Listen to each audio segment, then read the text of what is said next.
இன்றைக்கி நான் என்னென்ன சாப்பாடு செஞ்சுருக்கேன்னு பார்க்கலாம் வாங்க. இன்றைக்கி நண்டு குழம்பு.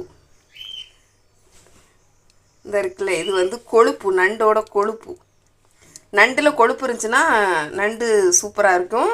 எல்லா நண்டுலேயுமே கொழுப்பு இருந்துச்சு. ஆனால் நண்டு வாங்கிட்டு வரும்போது எனக்கு பிடிக்கவே இல்லை. ஏன்னா குட்டி குட்டி நண்டாக இருந்துச்சா, அதனால் பாருங்கள் நடுவில் இருக்குதுல்ல, அதுதான் கொழுப்பு. சூப்பராக இருக்கும் கொழுப்பு இருந்துச்சுன்னா. அடுத்தது பார்த்திங்கன்னா சோறு பொங்கி வச்சுருக்கேன். வழக்கம் போல் சத்து மாவு கூழ். அடுத்தது அவிச்ச முட்டை. கூட்டுலாம் எதுவுமே செய்யலை. நேற்று வச்ச சிக்கன் குழம்பு இருக்குது. எதுக்குன்னு பார்த்தீங்கன்னா, நேற்று வந்து நாங்கள் சர்ச்சில் இருந்து பரோட்டா எடுத்து வந்தோம். நிறைய சாப்பாடு மீந்துருச்சு சர்ச்சில் நேற்று நைட்டு சாப்பாடு. அதனால் வந்து எல்லோரும் ஆளுக்குமா எடுத்துகிட்டு வந்துட்டோம். நான் எடுத்துகிட்டு வந்து பக்கத்து வீட்டுக்கெலாம் கூட கொடுத்தேன்.